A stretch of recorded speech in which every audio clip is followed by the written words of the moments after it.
अगर आपकी आस्था भगवान शिव में है तो ये वीडियो आपके लिए बेहद खास है। हम आपको बताने जा रहे हैं करीब 5000 साल पुराने सोमनाथ मंदिर में स्थापित उस शिवलिंग के बारे में जो हवा में तैरता था। फिर इस मंदिर पर तुर्क हमलावर महमूद गजनवी ने कई हमले कर इस शिवलिंग को तोड़ दिया। करीब 1000 साल बाद इसी शिवलिंग के 2 हिस्से आर्ट ऑफ लिविंग के संस्थापक पूजनीय गुरु श्री श्री रविशंकर को किसी संत ने सौंपे हैं। ये हिस्से हैं तो पत्थर के, मगर इनमें चुंबकीय क्षमता है। टेस्ट रिपोर्ट में खुलासा हुआ है कि ये टुकड़े पृथ्वी के नहीं हैं। तो क्या है सोमनाथ मंदिर के इस शिवलिंग का राज? आइए जानते हैं क्रमवार।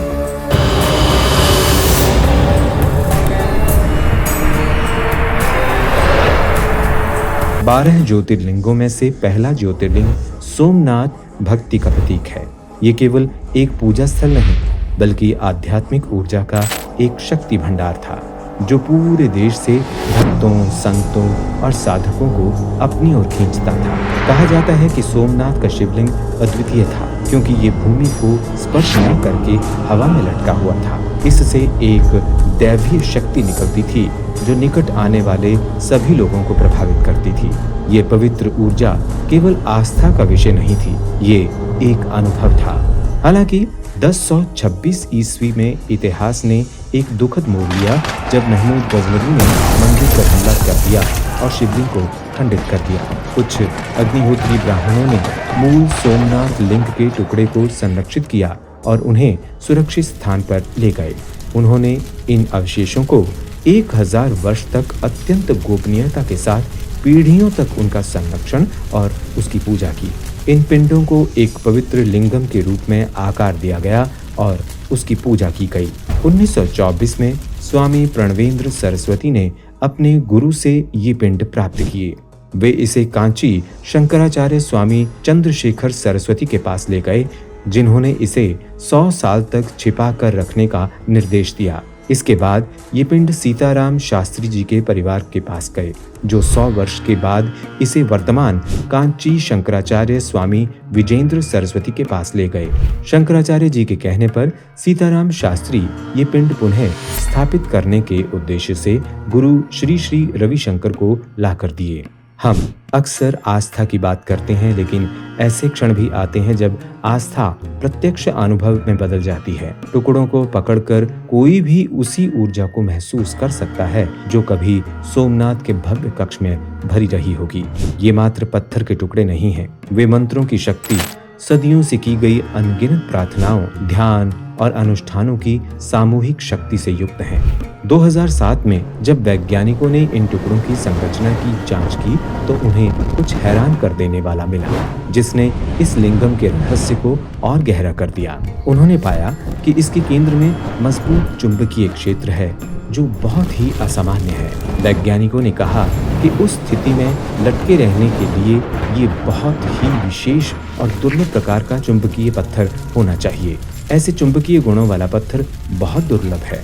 हालांकि इसकी संरचना क्रिस्टलीय प्रतीत होती है, लेकिन ये किसी भी ज्ञात पदार्थ से मेल नहीं खाती है, जिससे पता चलता है कि टुकड़े किसी नई या दुर्लभ चीज से बने हैं। प्राचीन ग्रंथों में लिंग के बारे में कई उल्लेखों से संकेत मिलता है कि ये बाहरी अंतरिक्ष से आया उल्का पिंड हो सकता है। जिस तरह 500 साल बाद राम का पुनर्निर्माण हुआ, उसी तरह अब 1000 साल बाद मूल सोमनाथ लिंगम की महिमा की वापसी देख रहे हैं।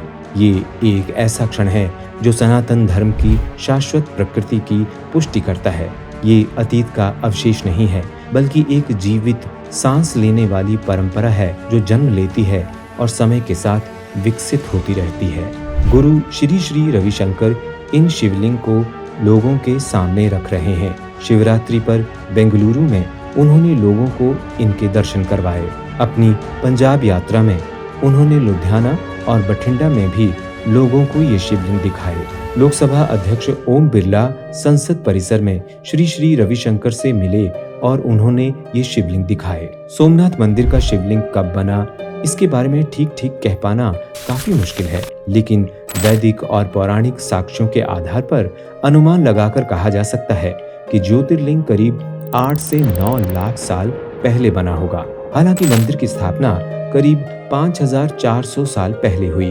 पहली बार इस मंदिर का उल्लेख ऋग्वेद में मिलता है। इसमें इस मंदिर को सोमनाथ महादेव कहा गया है। हालांकि इस प्रसंग में भी मंदिर की स्थापना के बारे में उल्लेख नहीं है। इस प्रसंग के वक्त मंदिर का अस्तित्व मौजूद था।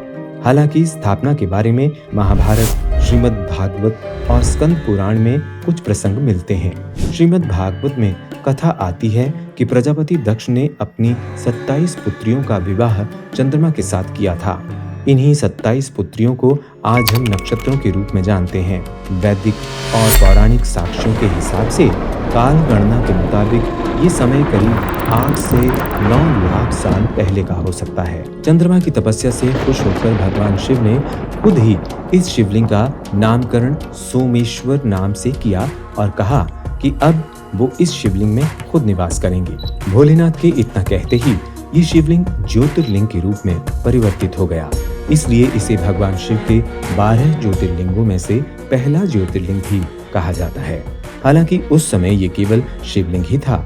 मंदिर की स्थापना तो काफी समय के बाद हुई। मान्यता है कि इसे मंदिर का रूप महाभारत काल में दिया गया। उस समय यहाँ चंद्रभागा राज्य के राजा सोमदेव राज्य किया करते थे। उन्होंने पहली बार यहाँ मंदिर बनवाया। फिर महाभारत काल में ही राजा सोमदेव के वंशज राजा भीमदेव ने मंदिर का जीर्णोद्धार कराया। 7वीं सदी तक भीमदेव द्वारा बनाया गया मंदिर अस्तित्व में रहा। उस समय इसे दुनिया का सबसे समृद्ध मंदिर माना जाता था। हालांकि इसके बाद तो इस मंदिर पर कई बार हमले हुए और इसे लूटा गया। ऐसे ही और रोचक वीडियोस देखने के लिए हमारे साथ जुड़े रहें।